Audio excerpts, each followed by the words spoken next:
and this acetylcholine diffused to the other side, to the muscle side. That is the muscle. It is the nerve ending. And that is the muscle. On the other side, to the muscle membrane. And then there you have in the muscle membrane receptor for acetylcholine. Acetylcholine binds with its receptor, and these receptors are at the same time channel, an ion channel, and that is a cation channel.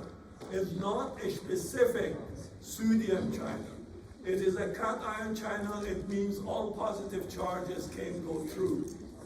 And that it opens sodium enter from extracellular fluid into the cell. We discuss it later on. And they produce here an end-plate potential. An end-plate potential propagate to the side of the membrane, and on these sides there are voltage-gated sodium channels. They are different from these cation channels. And then this depolarization opens the sodium voltage-gated sodium channels and then produces the action potential. So now, to produce here an action potential, end-plate potential, which is large enough to reach the threshold for producing an action potential, you must have the release of a lot of acetylcholine. By an in-action potential, only a single action potential, which reaches the perisynaptic membrane, causes the fusion of more than 100 vesicles. In each vesicle, there are about 10,000 acetylcholine. It means one action potential of the nerve releases about 1 million acetylcholine molecules. And they can occupy a large number of acetylcholine receptor and produce an end-plate potential which is large enough to reach the threshold and produce an action potential. Now, sometimes spontaneously, without any action potential, some of these are very few, 1 or 2 or 3 of these vesicles fuse with perisynaptic membrane just spontaneously and release their content, which is 10,000. And this content also binds with acetylcholine, producing end-plate potential. But this end-plate potential is very small. It's not strong enough to reach the threshold for voltage-gated sodium channels and produce an action potential. And you have learned if the depolarization is small and it propagates, then it disappears. The amplitude becomes smaller and smaller, and it disappears. So this end-plate potential dies out because it is very small. And this end-plate potential, we call it miniature end-plate potential. Miniature, mini, small, okay? And it is produced by the release a quantum of acetylcholine. The amount of acetylcholine within one vesicle is called a quantum, okay? A quantum. A quantum is 10,000. So this miniature end-plate potentials are produced by individual quanta of acetylcholine, which is not does not produce a large depolarization to reach threshold and produce an action potential. So it is briefly what is happening there. And now we want to look about the fusion process of these acetylcholine, these vesicles with perisynaptic membrane, how the fusion occurs. You have learned that this is the vesicle, okay? That is big here for you to see. That is a vesicle, and that is the perisynaptic membrane. And the perisynaptic membrane, you have two proteins. One is called syntaxine, and the other one is SNAP25. And also in vesicle membrane, you have a protein which is called synaptobremin. these three together, they bind with each other like cables. And they together are built core complex. It is called core complex. These three molecules together are binding to each other. What is the purpose of this? You have seen probably in life, if you have been at the sea, that a boat, if the passenger from the boat wants to go out of the boat must dock at docking station, and then the door opens and the people come out. And it is almost the same principle here. Before the content of a vesicle will be released, vesicle must dock on the perisynaptic membrane. Okay? And that is like the rope that you bind the boat and dock it at the docking position. Here, the core complex, these three proteins pull the vesicle and tight it at the perisynaptic membrane. And the docking station at the perisynaptic membrane is called active zone. It means the vesicles are connected or will be tightened to the active zone of the perisynaptic membrane by the core complex. Certainly by this process, energy is required, and that is released by hydrolyzation of ATP by an enzyme ATPase, which is called NSF. That ATPase is called NFS. So the energy is delivered for this process. And now, everything is really there for the release of acetylcholine, for the fusion of the vesicle membrane with perisynaptic membrane. But still, the membrane is not fusing. Okay, the door of the ship is not open, the door of the boat, so that the passenger can come out. So, who is opening the door, or which causes the fusion? The fusion, everything is ready for fusion. The fusion is prevented by another protein of the vesicle. And that protein is called synaptotacmine. Synaptotacmine prevents the vesicle membrane to fuse with perisynaptic membrane. And now, as action potential is coming in the perisynaptic membrane here, this calcium channel is opening, calcium can come into the nerve terminal, and now this synaptotacmine has two binding sites for calcium. Calcium binds with synaptotacmine, and now synaptotacmine give the fusion free. It let that the fusion happens. Synaptotacmine prevented the fusion, and now calcium comes in, binds with synaptotacmine, and now this inhibition is relieved, and the fusion of the membranes can happen. That's a good procedure because everything stops until an action potential comes and bring the calcium into the cell. Everything is ready until then. And now the acetylcholine is released and diffused to the postsynaptic membrane and bind with acetylcholine receptor. Okay? And now we go, here is the acetylcholine receptor on the postsynaptic membrane. It has two locations for binding of acetylcholine.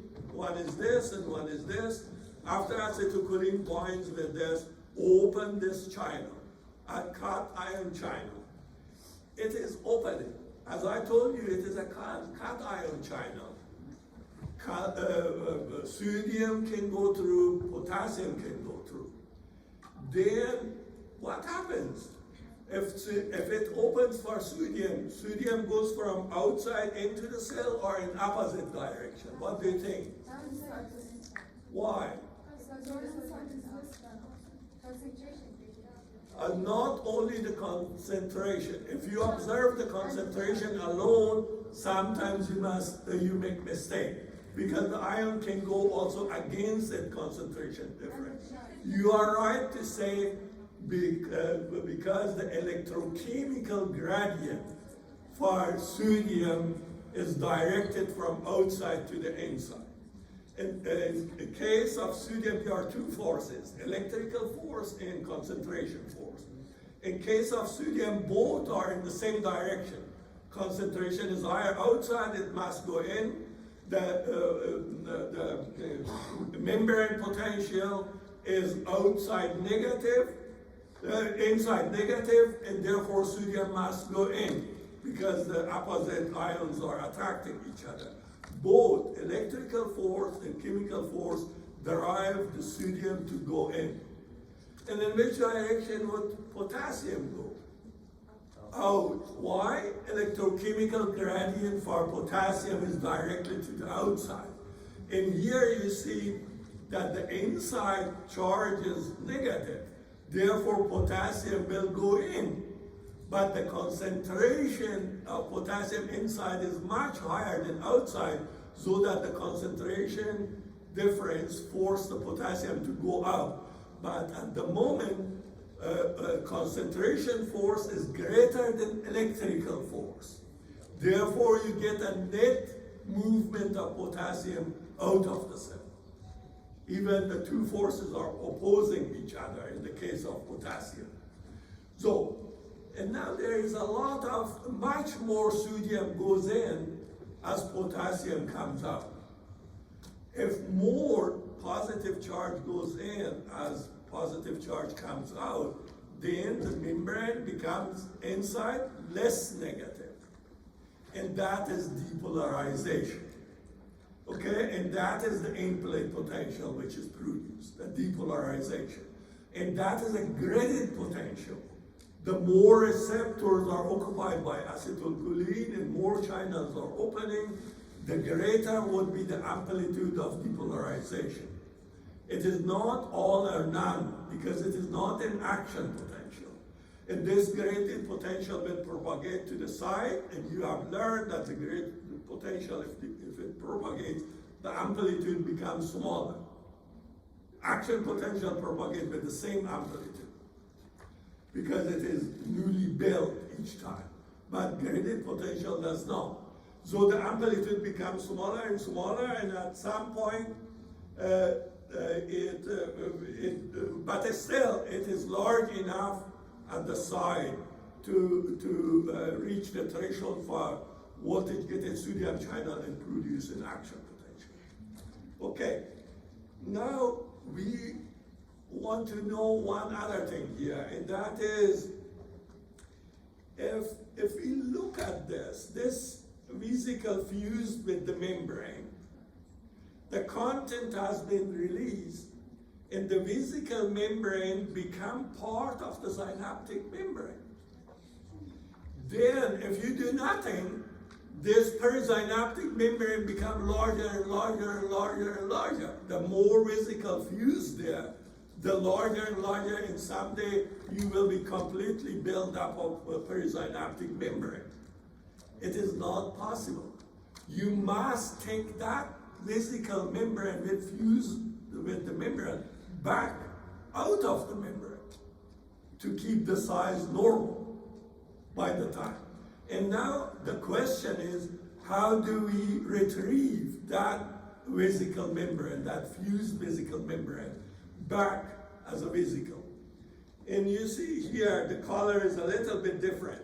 That's supposed to be a vesicle membrane, which is fused into the perisynaptic membrane. And now we have a protein which is called calatrine. And this calatrine has receptor for these vesicle membranes, recognize the vesicle membrane, and binds with these vesicle membranes.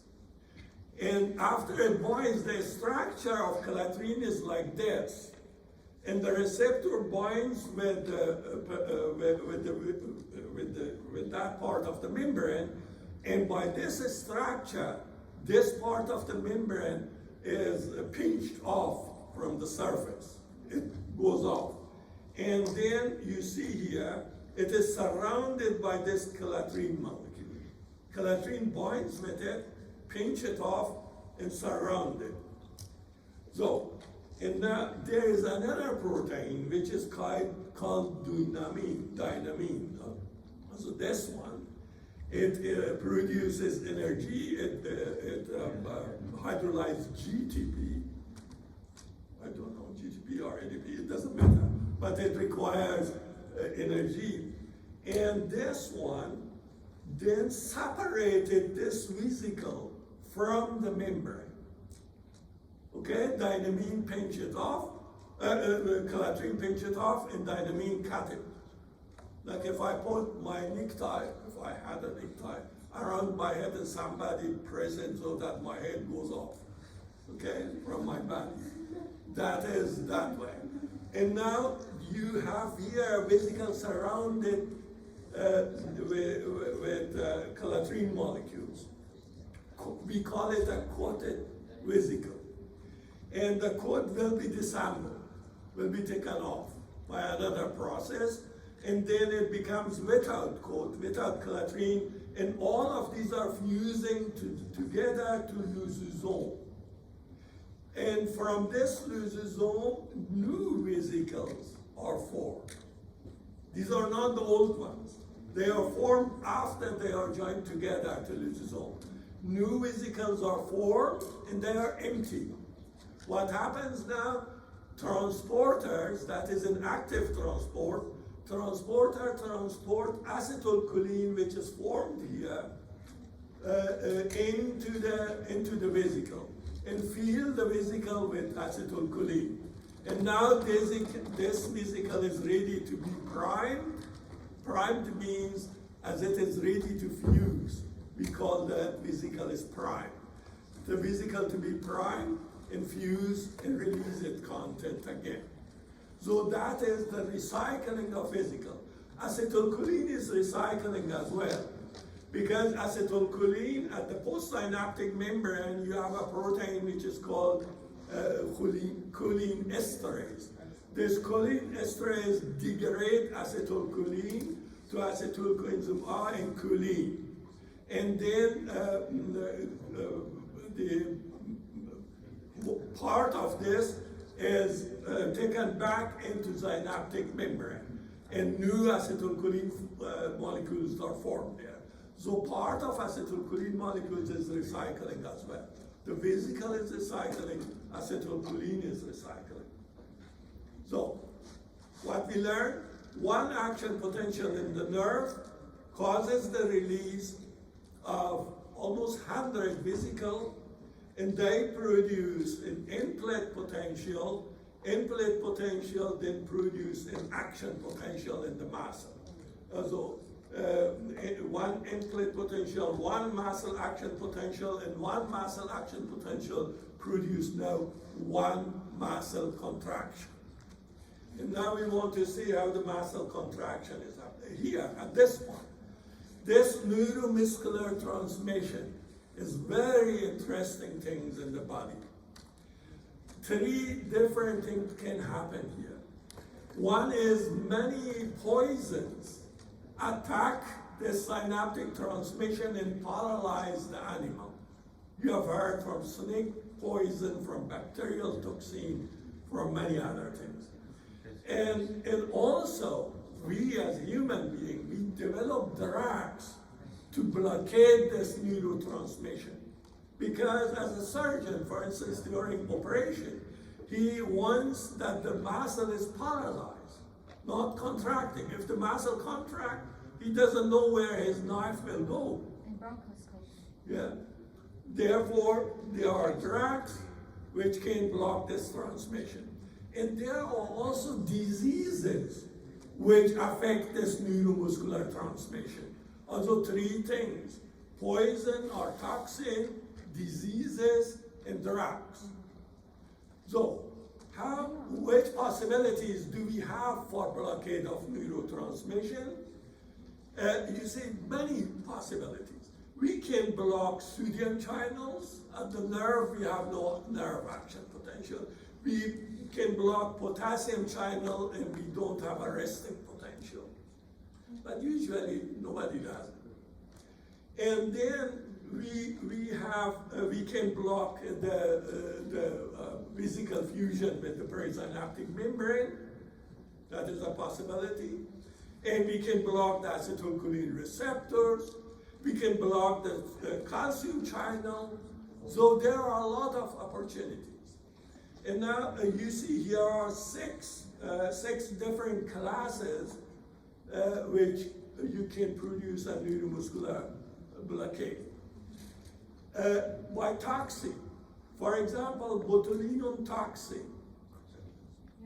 Botulinum toxin, what it does, it is the poison that is produced by bacteria. The poison enters the neuromuscular terminal, and it contains protease, which break the protein. And they degrade this core complex. Syntaxins, zinaptotacmine, and zinaptobramine. They are proteins. They will be attacked by this toxin, and then the fusion of the vesicle is not happening.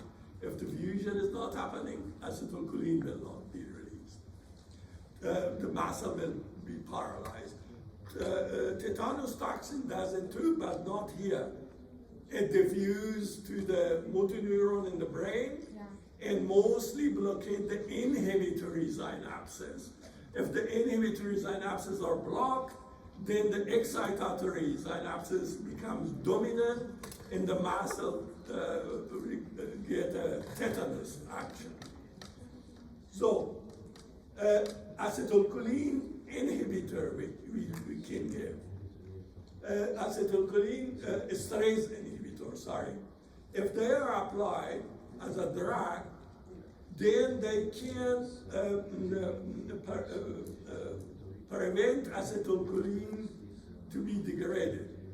Acetylcholine will accumulate here in the synaptic cleft, will occupy a lot of receptors and produce in-plate potential. Then you see why can it do paralysis of the muscle. Why it should do it? Depolarize the cell. It produces first a few action potentials because it depolarized the cell and reached the threshold action potential. What did you learn by action potential? You cannot produce a second action potential if you stimulate the nerve in absolute refractory period. And now it is a permanent depolarization. Your membrane does not come back to resting potential, doesn't repolarize enough, and therefore you cannot produce a second action potential. First, it produces an action potential, make a muscle contraction, and then no more action potential, and therefore the muscle paralyzes. Okay? That is the effect of those. And then you have here other substances, for instance, tuberculin, which set on the acetylcholine receptor, but cannot open the channel. Cannot open the channel, therefore the muscle paralyzed. It cannot be attacked by choline esterase, and therefore it cannot be removed so easily from the receptor. So there is also bungarotoxin, which does the same thing. That is the toxin of eating fish snails. Also the snails, the marine snails which are eating fish, they produce a poison, bungarotoxin, which can do the same thing. Bind with acetylcholine, cannot open the receptor. So, but the classical medication that you use as a physician is either the substances like tuberculin, okay, or they are cholinesterase inhibitors. These two classes of drugs you give in anesthesiology. Okay, now we we have the action potential, and we have here a mast cell. That, you know that the mast cells have this T-tubule. That is the membrane, the surface membrane of the mast cell which goes into the cytoplasm. And here, the action potential is produced, and now it is propagating over the mast cell membrane, and it reaches this area.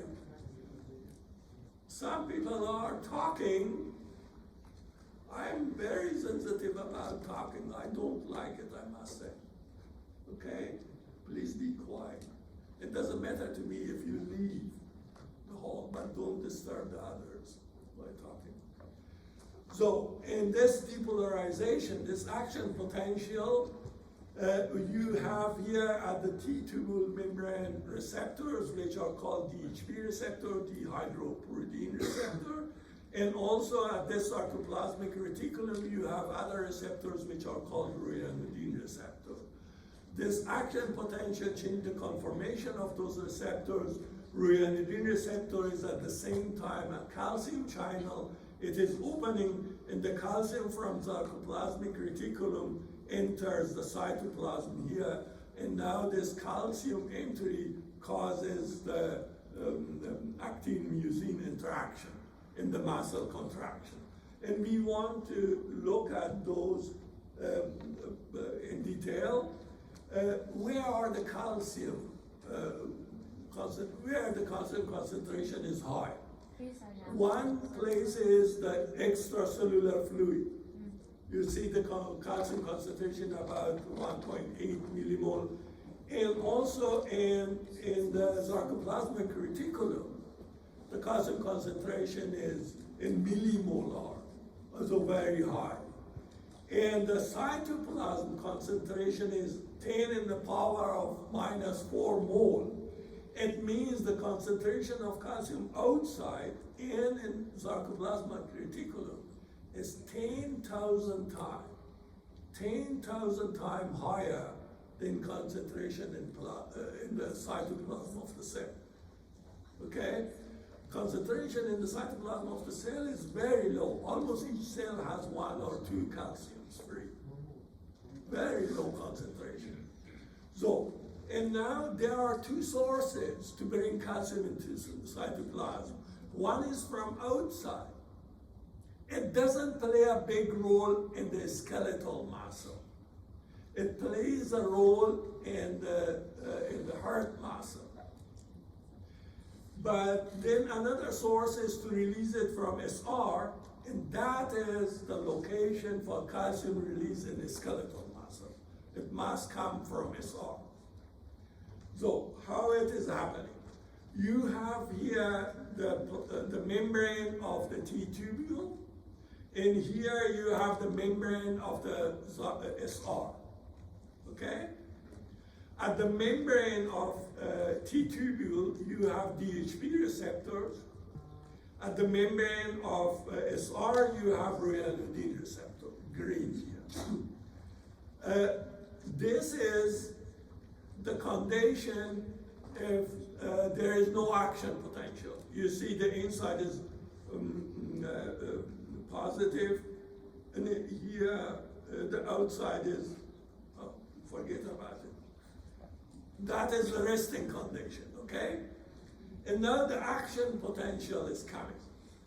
Action potential change the conformation of DHP receptor. They are proteins. If the charge changes, the conformation changes. And these DHP receptors are mechanically coupled with ryanodine receptors. And this conformation change of DHP changes the conformation of ryanodine receptor. You see ryanodine receptor in this condition had this shape, and this channel was closed.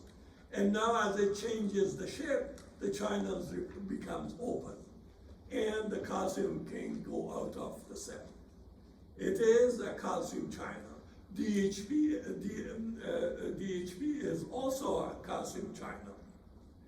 And it opens by this also. A little bit calcium from outside comes into the cell, into the cytoplasm here as well. But that is not important here. By the heart, that is important. If that calcium from the outside doesn't come into the cell, the ryanodine receptor will not open. Therefore, there we call it calcium-induced calcium release. What is the difference? If you take a heart muscle cell in a dish without calcium and you stimulate the muscle cell, it does not contract. It does not? If there is no calcium in the solution, it will not contract. But a skeletal muscle, if you stimulate, will contract. By heart muscle to contract in a dish, you must have in the solution a little bit calcium. Yeah? A heart muscle cannot contract without extracellular calcium. That calcium must enter the cell and open the ryanodine receptor. Here, the ryanodine receptor in the skeletal muscle is opened by mechanical connection. In the heart muscle, they are opened by the calcium entry into the cytoplasm, which come from outside. Yes, please.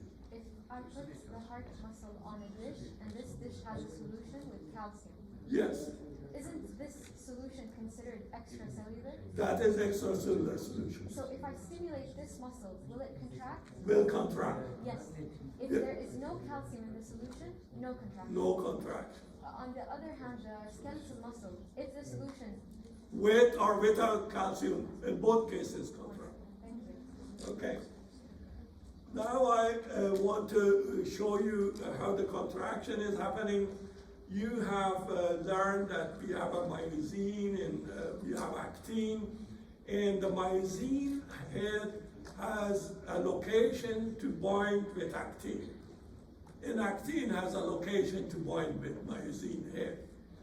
And myosin head also has another location to bind ATP. Those are two locations, binding ATP and binding with actin.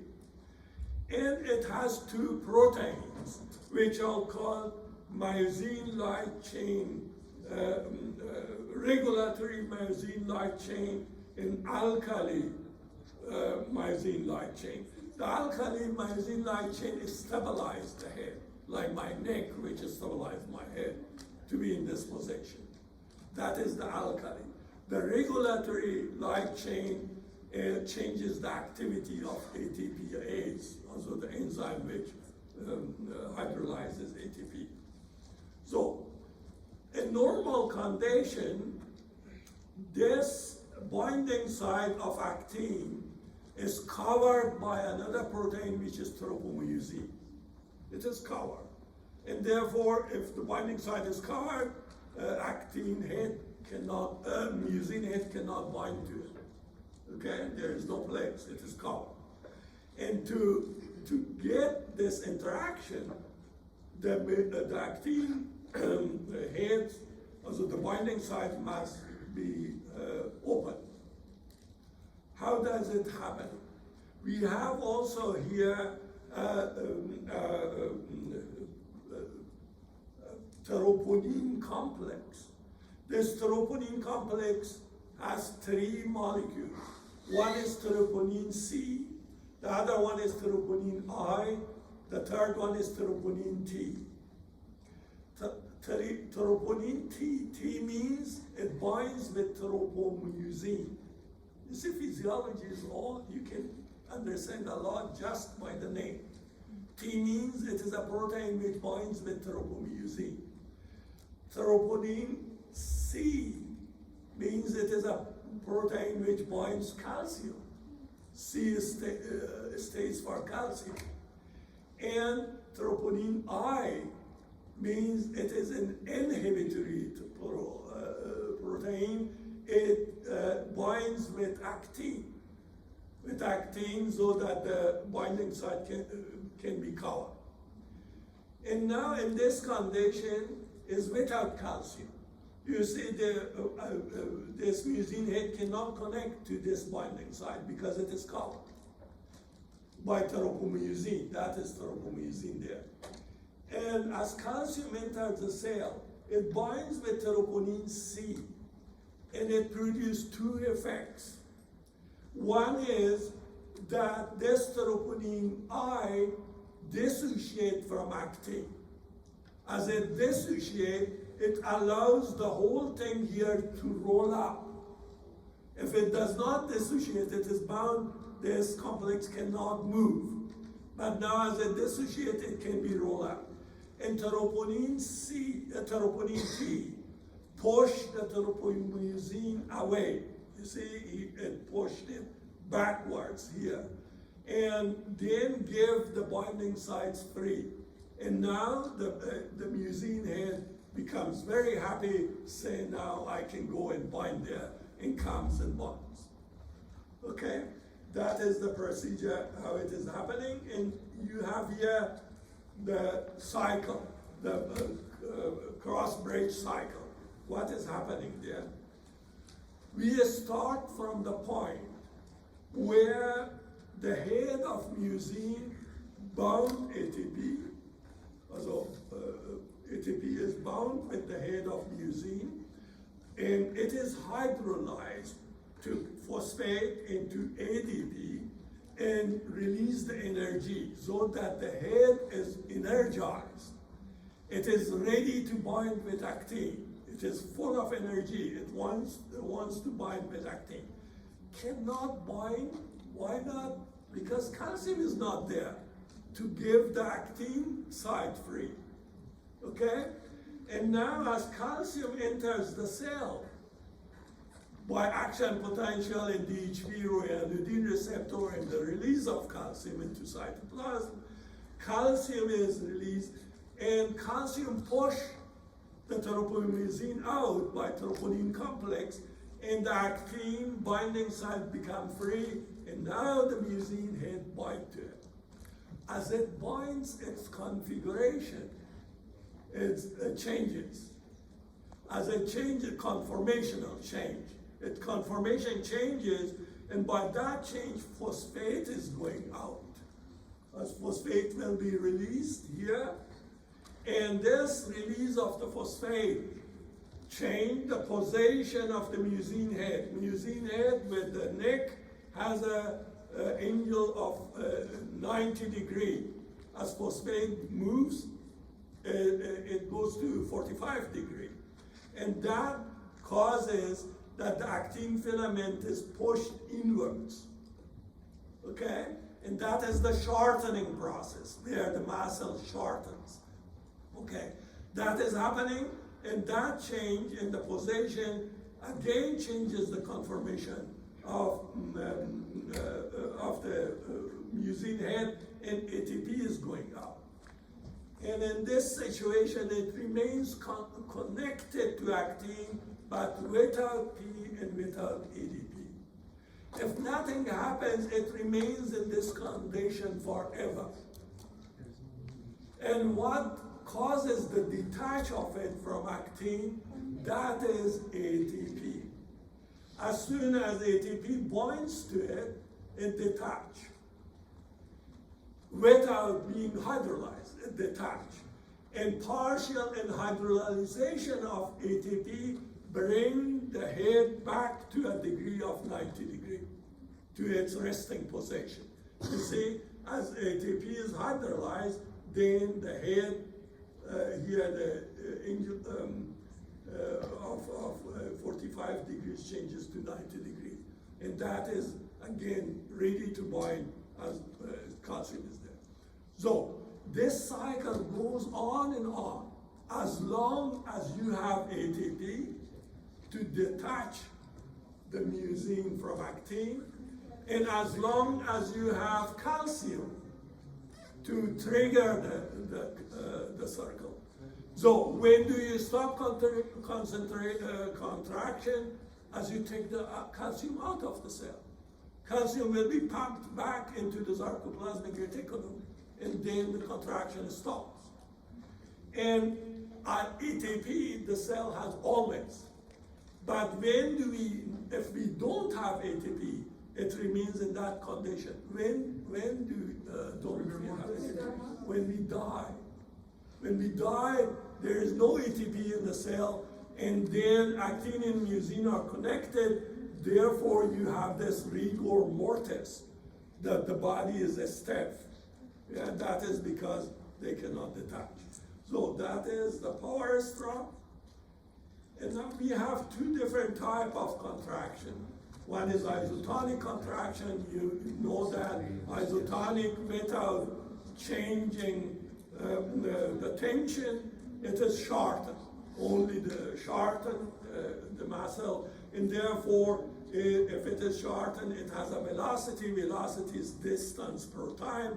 If something changes the distance, therefore the velocity changes, and it performs external work or shortening.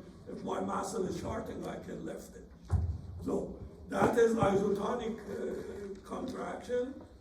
And then the other one is isometric contraction. Metric means the length of the muscle doesn't change. Contraction produces tension in the muscle. The power of the muscle goes up, but it doesn't change. You can do it. Some people, if they want to show their muscles, they contract it here. You see, you have no movement, but you see that the muscle is really powerful in that case.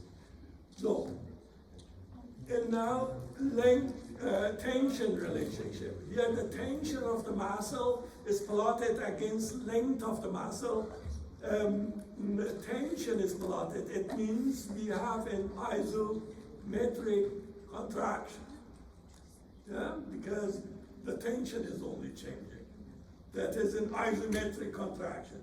By isometric, without any contraction, if I stretch the muscle, its tension goes up. Okay? It is, by all material, it is the same thing. Any material, even iron, has this property.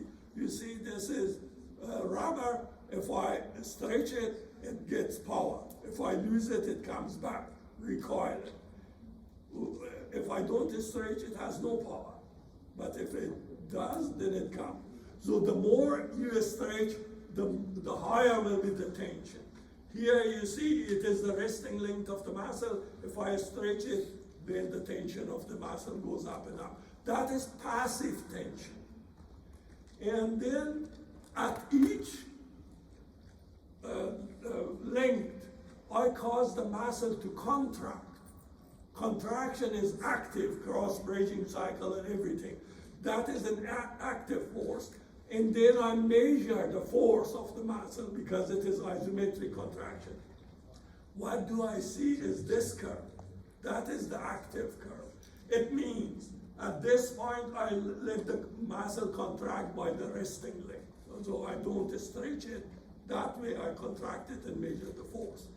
Here I stretch, here let's say, I stretch the muscle and then let it contract. Okay, I can let muscle contract at different length. In the different length I produce by stretching it. Okay, so and measure the contraction force. If you do so, then you get this active curve. What do you learn from the active curve? That the maximal force, contraction force, you have by resting length of the muscle. If the muscle is normal at the resting length, it produces the maximal force. If you stretch it, it produces less force. If you compress it, it produces less force. Okay? The active force.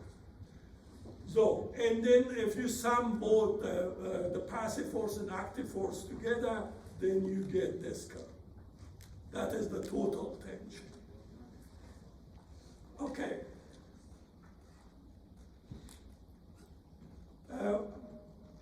Normally, we don't stretch the muscles in the body.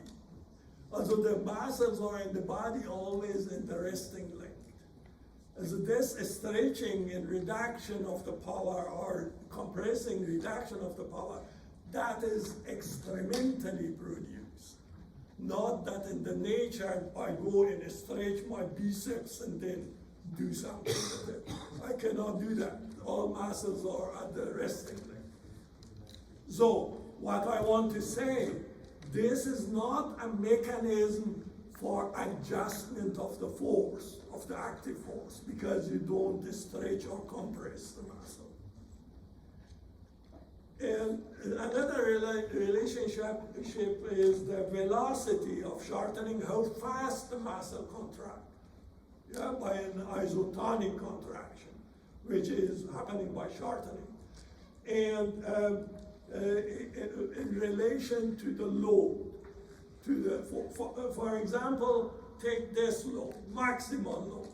I want to lift this table. I do all my best, but I cannot lift it because the force that I produce is less than the weight of this table. Therefore, I produce with my muscle the maximal force, but it can be only by lifting something. First, you make an isometric contraction, produce force until your muscle force equals the weight of this. From that point, it changes to isotonic contraction, and shortening is happened, and it is lifted. So here I couldn't lift. Therefore, I produced only isometric contraction. And the force is maximal here, you see. By any smaller load, for example, this load, then I get, the smaller the load becomes, the easier, the higher will be the contraction velocity. I can lift this one slower than this one. Yeah, that is lighter, it is very easy to lift. The maximal velocity you get if there is no load. If the muscle lifts itself, if I contract the muscle without any load, I lift my muscle itself. That is where I can get the maximal velocity. And this maximal velocity is different between the muscle types. And it depends from ATPase activity of the muscle. Some muscle have a very high ATPase activity, some other muscles have a low activity of the ATPase. So this maximal velocity is depending on ATPase activity and nothing else, okay? Therefore, white muscle, red muscle, and these have different ATPase. White muscle is much faster, therefore has a much faster ATPase. Okay. And the question is, how can the muscle force will be changed? Let's say we have learned that an action potential, do you have time or do you have another lecture? We have Yeah, then I would close it here because we must be finishing. If you read the section notes below the slides, then you will understand because you had it already. But one thing is very important. How do you, in the body, how do you regulate the force of the muscle? The force of the muscle in the body is not regulated by muscle tetanic activity. Tetanus, all our contractions are tetanic contraction. They are not single twitches. They are tetanic contractions, all contraction. Therefore, you cannot regulate the force of the muscle. The force of the muscle is regulated by recruiting motor neurons. Every neuron, motor neuron, innervate a number of muscle fibers.